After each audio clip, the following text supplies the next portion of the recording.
Welcome to the 24th episode of Femgineer TV brought to you by Pivotal Tracker. I'm your host, Poornima Vijayashanker, the founder of Femgineer.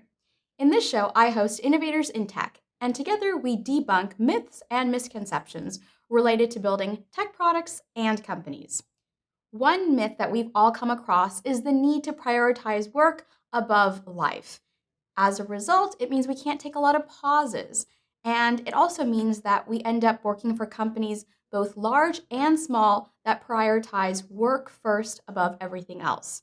Now, I'm not talking about work-life balance. I mean, what if we really want to take a real pause beyond just a week off or a month off for a vacation? Let's say we want to pause for something like Parenthood.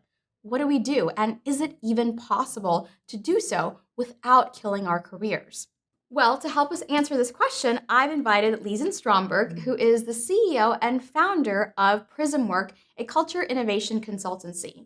Lisen and her team work with company leaders and advocates to make sure that the next generation doesn't have to struggle between making the choice of work and life. Lisen also has a recent book out called Work, Pause, Thrive: How to Pause for Parenthood Without Killing Your Career. And we're going to be talking about her book as well as all the work that Lisen does. So thanks so much for joining us today. Absolute pleasure. Thanks for having me. Yeah, you're welcome. So I remember when I started my career 13 years ago, I recall a number of people who would end up deciding that they wanted to quit and to become parents. And they would say, I'm leaving this company to be with my kids. And I thought, okay, that's a little strange because I came from a family of immigrants who never paused and just kind of worked throughout their career. But I thought, okay, good for them. And then, got back to coding. And I thought maybe I'd feel differently as I got older. But I've noticed that over the last 13 years in my career, I have come across people who have paused, but it's always been for something like I'm pausing to write a book, or I'm pausing to travel, or I'm pausing because I'm taking a sabbatical, right? And doing something else. So it's always been sort of work related. I have yet to hear somebody who said, I'm pausing to take care of my kids or to take care of a parent. But what you're saying is that, it is possible to take a pause for parenthood. I actually think that not only is it possible, but it's really important to plan these things into your career. Just like you might plan for a sabbatical, like you might plan to travel the world, explore new things, write a book. Yeah. You too can also plan to pause for parenthood if that's your choice and that's right for your family. I'm advocating that, in fact, rather than just quitting, which I don't think is the right thing to do, to really be thinking this through and thinking about why you might want to do it and why you might not want to do it. There's a lot of reasons not to do it as well. So let's talk about your career, right? Because you had a very thriving career, and then you decided to take a pause.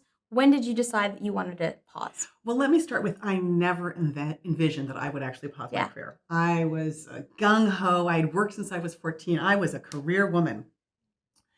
And I was a brand manager at Nestle, and I had my first son, and he ended up coming 6 weeks early. And he spent the first few months of his life, or first month of his life, in the ICU, came home, ultimately was quite healthy. It was great. And I ended up going back to my job and back in, all in.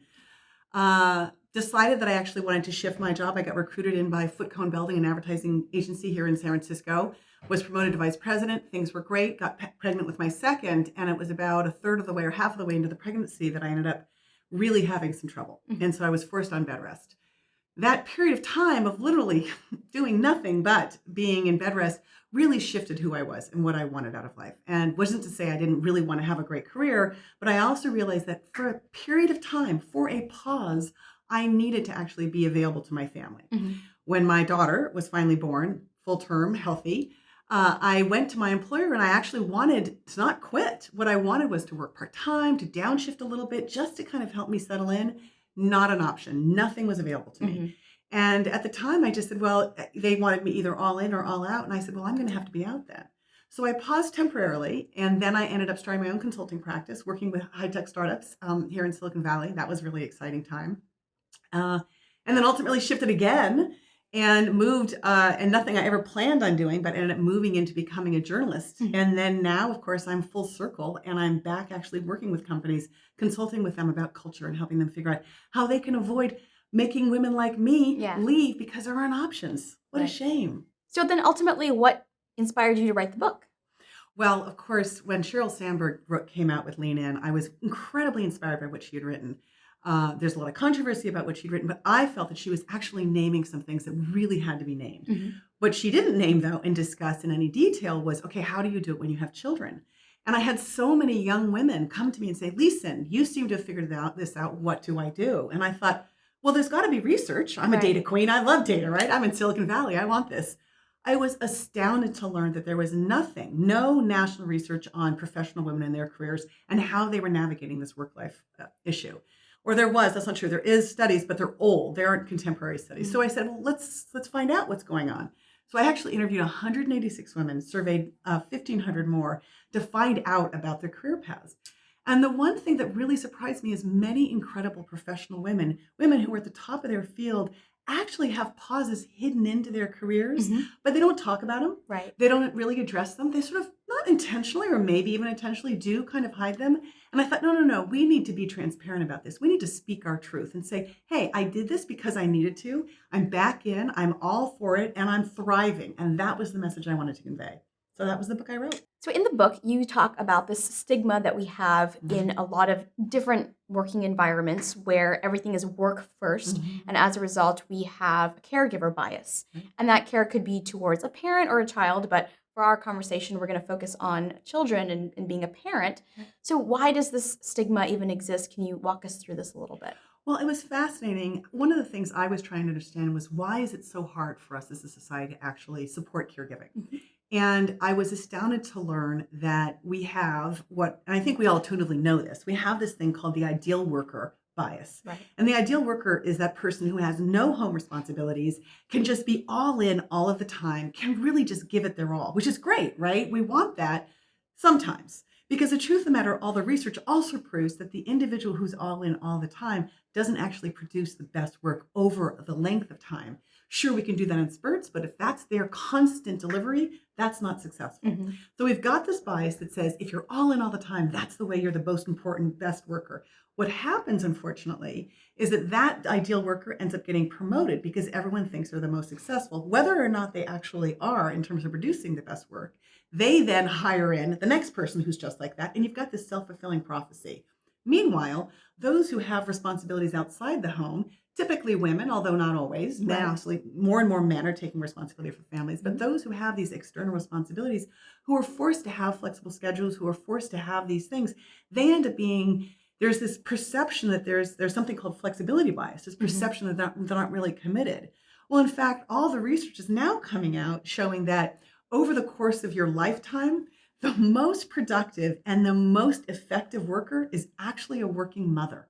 And there's tons of really fascinating research that's just coming out that I'm really thrilled to share, and I do share some of it in the book. Wonderful. Yeah. Now let's talk about maternity and paternity leave. Is that not enough, or? Well, let's talk about that. You do know, and I'm sure we all are sort of hearing that we are one of 2 countries in the world that actually don't provide, or industrialized world, that don't provide paid parental leave or maternity leave, let's say, to our citizens. So that's unconscionable. How could the United States, one of the leading countries, arguably maybe the leading country in the world, not offer that? That's ridiculous. So we don't actually offer it on a national basis. If you're lucky enough to live here in California, you actually do have 6 weeks of paid disability leave. But outside of here, 3 states have it. It's a real issue. So then you're forced to rely on your employer. Well, your employer, it turns out only 9% of the employers pay full leave, full 6 weeks leave in this country. Only 9%. The vast majority don't. So what that means is the vast majority of American women do not have paid leave in any way, shape, or form. They're forced to just take time off for a new baby. And most of them don't because they can't. So this is we live in, sadly, a bubble. We think everyone has this and they don't across this country. So that's that answer. Then in terms of what about here? What about this tech world where everyone's getting it, right? That's awesome. And you know what? It is awesome. There's tons of research around men taking paternity leave and the longitudinal effects of them actually doing it. Studies out of Canada, Norway, and Sweden who've had paternity leave, paid paternity leave for 15 years, 30 years, 20 years now, they're actually showing that longitudinally, the women, their partners, are much more engaged in their careers, and the kids are literally physically healthier and do better in school. So when dads take paternity leave, the families thrive, which I think is fascinating to me. But we unfortunately have a real stigma. A lot of men may actually have access to paternity leave, but they're not taking it. And that to me is a real shame. One, it's money on the table. If you've got paid leave, why are you not taking it? That makes sense.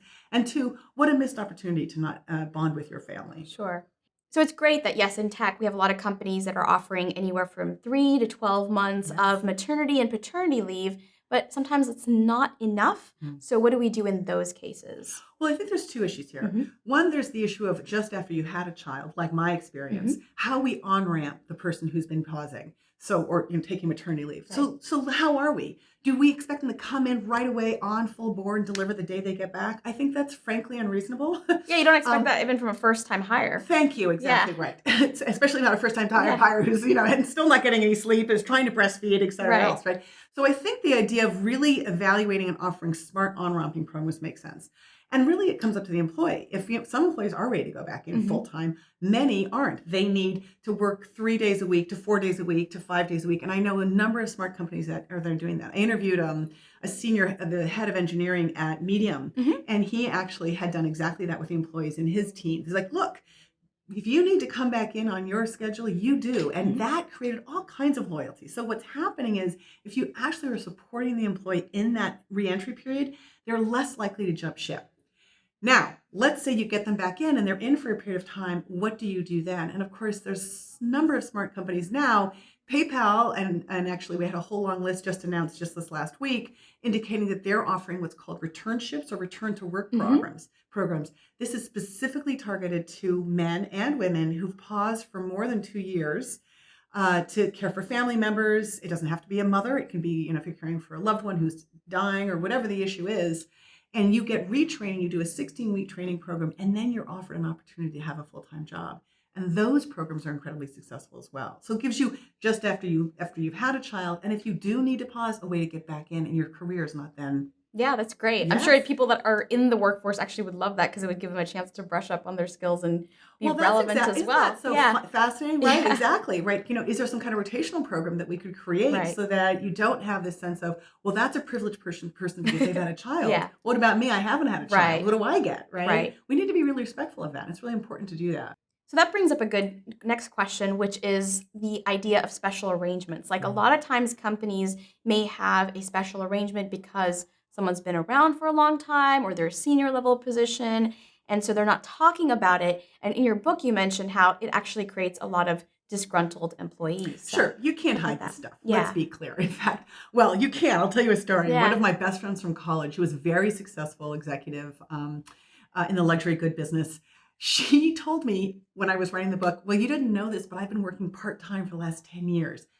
None of her employees apparently knew. She'd been hiding the fact that she'd been doing that, and the company insisted she hide the fact. I think that's an utter failure, frankly. I think if we can be more open about these things and then convey to people, look, we know we want your lifetime engagement. We know we want you to be engaged in your career. We're going to support you. So if right now you need this, we'll work with you on this, and we'll end up welcoming you back in after you've had that downshifting, and not make it forever, but for a temporary period of time. In the research I did with the 1,500 women that I surveyed, 72% of them had paused their careers, which was surprising to me. I didn't go out asking, did you pause your career? Highly successful women, did you pause your career? Then when I came back to find out 72% had actually paused for longer than 6 months and not maternity relief related, that to me was a real surprise.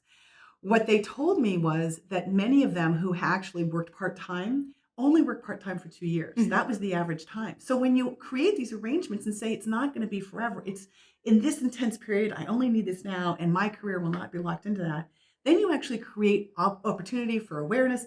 Men can get it, which I think is really important. We're seeing more and more guys want to be engaged as caregivers and active caregivers and want to be able to do these things, and they're not given the freedom to do that if it's all hidden in a hush-hush. Let's take the Band-Aid off and be more transparent. So let's dive into the men next. You said, one of the aspects I really liked about the book, and I kept nudging my husband, like, you need to read this next, was you talked about the stigma about the stay-at-home dad, right? And how that's become such a, factor and prevents people from, one, taking their paternity leave, but also engaging with their children during their career, and kind of they feel at the end of the day like, wow, I sort of missed out, right? So let's talk about that, about the stigma that exists today for men. Well, I'd like to divide it a little bit. Sure. Let's first talk about the stigma that exists for men around caregiving. Yeah. Right? So look, we have, when a man actually engages with his kids, he's challenging our gender norms. He's actually doing something that we don't think necessarily is, not we, some people might Right. say, hey, this isn't what men do. Men are out there being providers. But the more we expect men to be the providers, the less we allow women to be providers. Mm-hmm. And the more we expect women to be caregivers, the less we allow men to be caregivers. So I actually say, let's shift this and kind of break it open and say, women are providers, men are providers. Women are caregivers, men are Sure. caregivers. And we have that opportunity. So there's that one issue. And then the other issue is the rise, and there is absolutely a rise of stay-at-home dads. No question about that. The reason there's a rise is arguably, we have this, as you mentioned, this workforce culture. We have the concept of the ideal worker. Well, the ideal worker is irreverent, or it doesn't matter what the gender is Yeah. of that worker. So it could literally be a man or a woman. They just have to be ideal. That man or woman needs someone at home caring for the family if they have kids. So what happens? They send someone home. Sometimes it's the woman, usually it's the woman, but now it's increasingly the man. Mm-hmm. That's not an optimal solution. I don't think that's solving the problem. If we don't solve the workplace, so both of us can be both providers and caregivers, we're not creating a solution for all.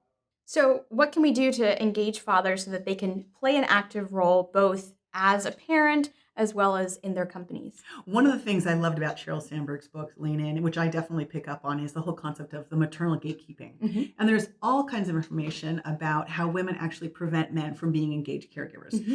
So we need to stop that, ladies. Yeah. Stop it now. So that's one issue. How do you engage men? Actually support them in being great caregivers. That's the first thing. That is what we can do at home. Mm-hmm. What can we do in the office? Look, there was a really fascinating study that came out. I think it was Ernst & Young who did this. And they basically were revealing that men take as much time, senior men take often as much time as women do, senior women do, Mm-hmm. to be with kids. They just don't say, I'm going out to my son's baseball game or my daughter's soccer game or whatever, where the woman is much more transparent and forthcoming. This is what I'm doing. So the men are actually perceived as going out to a meeting, when in fact, they may actually not be going out to the Sure. meeting. So if the men can actually be more forthcoming about what they're doing, then the women can be as too, and everyone wins. Everyone understands, hey, the guys are actually putting their family as a priority as well, and that means I can. Mm-hmm. And that's a win for everybody. Nice. So it seems like pausing is ideal for everybody, but we know that there are some groups, for financial reasons, they just can't pause. Walk us through who those groups are and, maybe how we can avoid having to reduce our standard of living. So you're asking a really important question here, and there's a lot of ways that we need to look at this. Mm-hmm. First, let's talk about the concept of the stay-at-home mom. Mm-hmm. For the first time in history, in the last 20 years, we're seeing a rise in stay-at-home moms. But what's interesting is we're not seeing an increase of 1% stay-at-home moms, those wealthy, what we're seeing is a rise of middle class and lower income or under-resourced moms. Mm-hmm. That is a problem. It's not that we want women to stay home. It's that they're being forced to stay home because the workplace doesn't allow them to integrate these kids with their careers. There's also this double bind around motherhood. We have almost a double perception of what's a good mother. Mm-hmm. If you have means, it's questionable whether you should actually continue a career. Why aren't you at home with your children? Don't you value your family? Right. You get that all the time. Mm-hmm. The flip side is, if you don't have means, why aren't you out there providing for your Yeah. family? What's wrong with you, right? Why is it that we're always considering mothers as failures no matter what we do? Mm-hmm. We need to shift that off and say, we want mothers in the workplace. We want women to contribute, and we need to figure out a way to do that. What's happening, though, unfortunately, is they can't. We have public policies that actually harm working families in this country. Don't have universal daycare. You can't actually put a child in daycare if they don't have diapers, and many under-resourced mothers can't afford diapers. Mm-hmm. So we've got this horrible situation where they're forced to stay home even though they want to work. They're pausing, and it's not by choice. Right. The other thing to think about pausing is that, in fact, what I'm finding is a number of college-educated millennial women that I interviewed told me that they were pausing and they didn't want to. They had such high student loans that when they had children, they couldn't afford childcare and student loans, and what was forced to give was childcare. So they're actually forced to pay their student loans, can't go to work because they actually have to be home with their children because they can't do both. Right. That's unacceptable to me. I would Yeah. imagine. I would think it's a real loss to our country, our economy. If we want a happy and thriving economy, we need to create environments where actually women can be in the workforce, not kind of be forced to pause. So I actually look at this not as a choice, but as a non-choice, and that's a concern. So is the issue then providing some subsidized universal daycare, or what are some options that are out there? Well, I am absolutely convinced that the best way we can have more women engaged in the workforce, and by the way, let me address that. Our female workforce participation has stagnated in the last 25 years in the United States. It has not shifted. We hear about working moms. Well, guess what? The reality is only 48% of mothers with children under the age of 18 work full time. The rest are either not working or working part time. So the whole myth of the 70% of moms with kids work full time, that's not accurate. Okay. We need real truth around this. So that's one thing that we need to address. But what can we do about it? On a national basis, we have to get paid leave. For women at the very least, men preferably as well. We have to start there. That's a great place to start. And the second place, of course, to start is universal, high quality daycare, like almost every other industrialized nation has. We need to have that, and we need to start getting that as soon as possible. It costs more than a year of college tuition to cover a child's daycare in this country right now. What do you do? Wow. You choose, right? Yeah. I choose to work to take care of my family now, Right. or my children don't go to college. Something's got to give. Right. So let's go back to what we were talking about before around the concept of pausing. And a lot of times we feel like it is a career killer for us, but your research actually points to the contrary. Talk about what you discovered as you did your research. Well, this was a surprise. Yeah. Here's the real kind of headline news from the research. I had expected that the women who had paused their careers for an extended period of time would have actually really derailed their careers. What I discovered was the opposite. In fact, what I found was women who had paused their careers, those who had paused for less than 2 years, found it, the vast majority found it easy to re-engage with their careers, wasn't a problem at all. Hop, skip, and a jump. I interviewed Joanna Palmakea at LinkedIn. She actually had paused for 2 years, worked part-time. She came from Microsoft, went to LinkedIn after her pause, never missed a beat. Now she's rocking it over there. It's really exciting to see so many women doing that. The women who had taken longer pauses, their relative ability to get back in shifted, obviously. If you've taken out 15 years, it can be challenging, although these returnship programs are creating a real opportunity for women who've had extended pause to get back in. But what I found fascinating is that the women who had never paused their career, who had just been all in the whole time, about 35% of them listed their career as senior manager and above. Then you look at the women who had paused their careers, which were the majority of women. 30% of them were senior managers or above. So there was no disconnect in terms of their ability to rise to the top of their level. I mean, a minor difference, not really statistically that significant. Right. Then I thought, well, maybe they're just self-promoting and their titles are false. On the contrary, the spread of where they were in terms of where they worked was essentially equal. The women who had stayed in their careers, most of them worked for very large companies. The really neat thing is that 27% of women who had paused their careers became entrepreneurs. Nice. And had very successful entrepreneurial careers. So here we are in Silicon Valley, and we're seeing all these women say, I'm not going to work for you, I'm starting my gig. And that's really exciting to see. Yeah. So in your book, you actually talked about 3 types of pausers. You mentioned the cruisers, boomerangs, and pivoters. Let's walk us through each of these. Sure.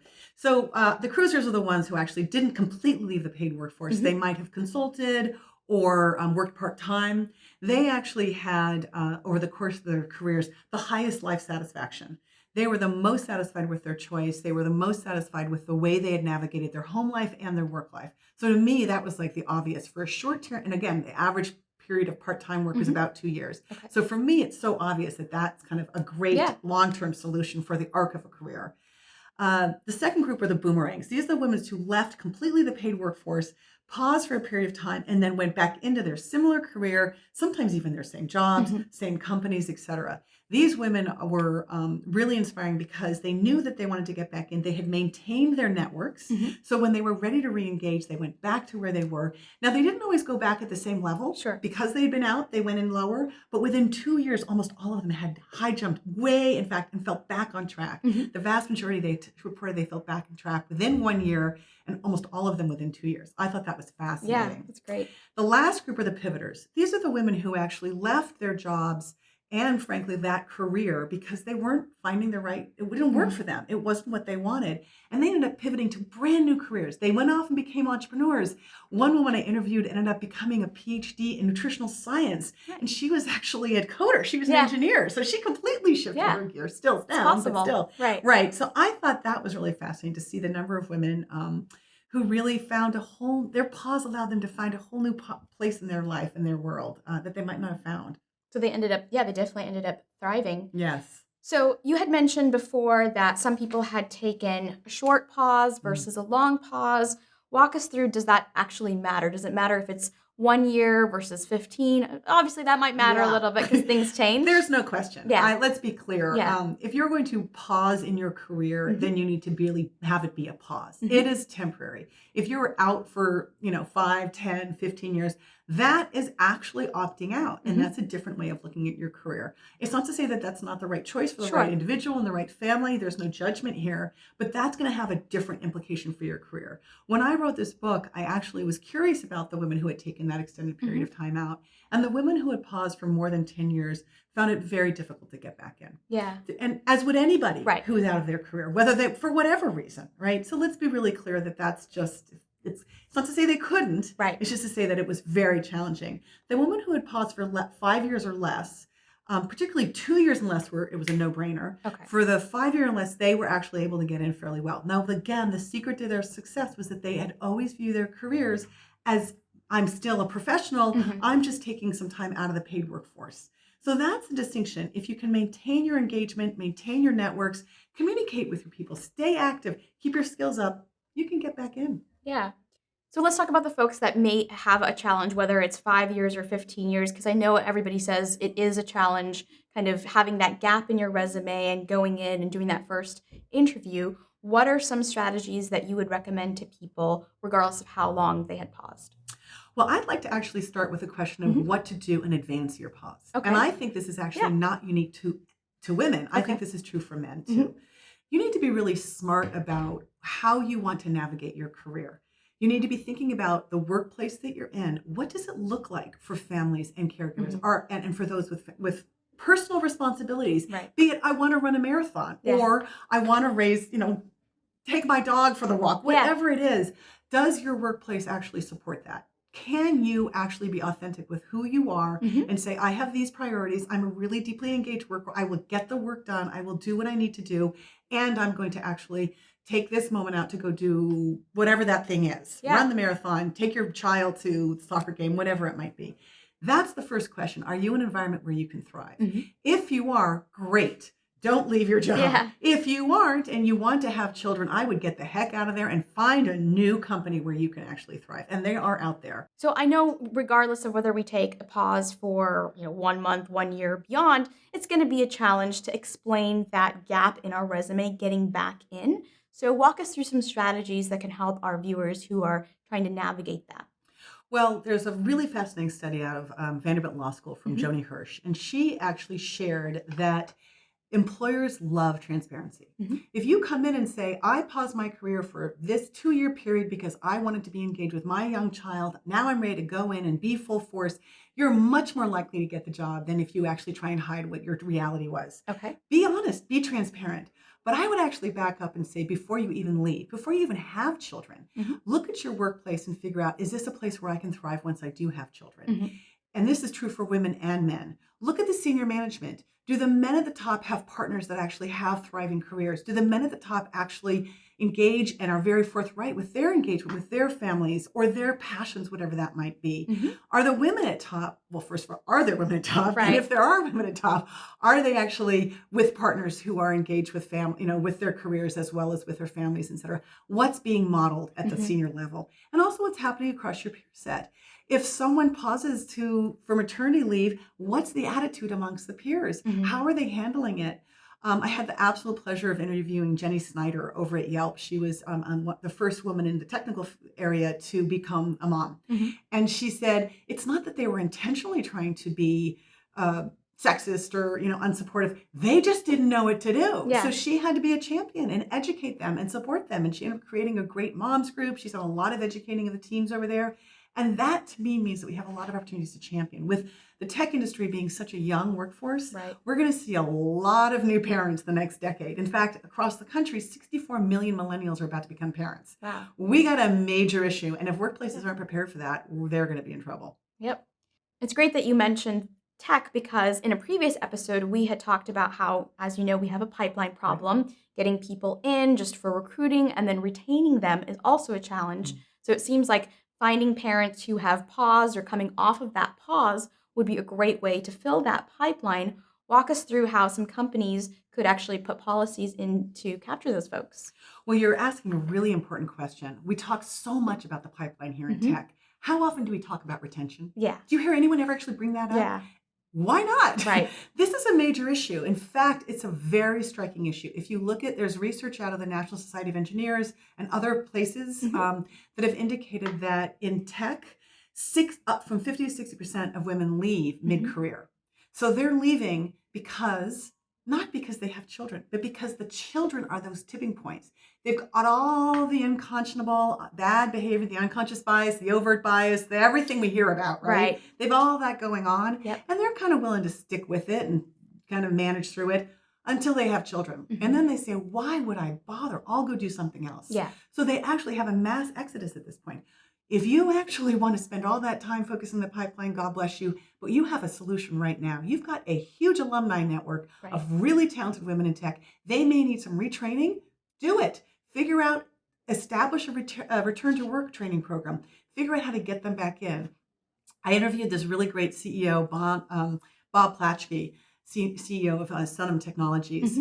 He had actually intentionally hired 3 or 4 returners because he said they might be great workers. His answer back to me was they were the hardest workers he had because 1, they were so grateful to have a job. And B, they were ready to engage. So if you want really deep engagement, the smartest way to solve that is actually to get a woman returning to her career. Right. And I know also there's some programs out there. You mentioned GSV Labs, the Reboot program, which I've actually spoken at as well. I think our viewers would benefit. Talk us through Reboot and what I'm they're on doing. The advisory board. Oh, great. It's great. Yeah. So Reboot's fascinating. It's actually started by Diane Flynn, who's the Chief Marketing Officer of GSV Labs, and a number of other of her friends and colleagues. She herself was out for 13 years. So she's a Reboot success. She's a Work Pause Thrive success story. She thought, this is ridiculous. We've got to create a way to help women re-enter and re-engage after they've taken a pause in their careers. So they actually have an 8-week, deeply vetted training program that you go through and mostly technical training programs, get those technical skills up to speed. But the thing that's really fascinating that Diane says, and they've landed a whole bunch of people have gotten all kinds of jobs. They've got kinds of great research. It's really a fascinating program. But one of the things that Diane said is the biggest challenge these women face isn't necessarily bias from the employer. It's actually their own confidence. Okay. They've been out for so long, they doubt that they have value. And then, of course, once they're back in, boom, they realize, I have so much to offer. Why did I doubt myself? But there is that period where they're trying to find a job and are questioning. And they know that they're facing motherhood bias, and they know they're facing caregiver bias, and they know that they're facing this. And it's true. One of the things that tech can really do is look at who are the gatekeepers. Are the HR gatekeeping people who you're interviewing, do they actually understand how powerful these employees could be? Are they actually looking at motherhood as not a problem but actually a great value add? That's a real training that can happen actually in the HR departments and actually look at the gatekeeping thing. Well, I want to dig in more, but I want to save some good stuff for people out there to pick up a copy of your book.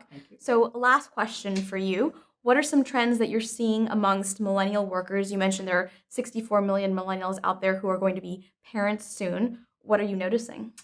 Well, what I like to tell my clients is that if you actually solve for motherhood, you solve for millennials. Okay, great. And the reason I say that is if you look at my generation of Gen X mothers, we are these incredible career innovators and trailblazers. The women who work, pause, and thrive, the reason they thrived is because they actually created their own gig economy. They went out there, they did gig work, they actually did all this. This is what we're seeing millennials do right now. The other thing we're seeing is millennials, more than Gen X and baby boomers, have indicated they really value work-life balance. In fact, Ernst & Young did a study that showed that male millennials, more than female millennials, are willing to pause their careers, are willing to take lower pay, and are willing to change jobs if they don't get work-life balance. Okay, They don't that's talk good. about it. Yeah. They don't call it that, but that's what they're doing. That's how they're acting. If we can actually look at that and say, hey, employers, you're going to actually thrive if you can figure out how to deconstruct the caregiving issue for millennials, you're going to actually have a more engaged workforce. So that's what I sort of see happening, and we're seeing more and more of that happen. Wonderful. Well, it looks like the future is positive, and I hope it continues to stay bright through your work. Thank you so much for joining us today, It's an Lisen. absolute pleasure. Thank you for having me. You're welcome. And thanks to all you viewers out there for tuning in today. And special thanks to our sponsor, Pivotal Tracker, for their help in producing this episode of FemGenier TV. If you've enjoyed this episode, and I'm hoping that you have, please share it with your friends, your teammates, and certainly your boss so that people can see they can pause for parenthood and get back right into the game and continue to thrive. Please subscribe to our YouTube channel to get the next episode of FemGenier TV. Ciao for now.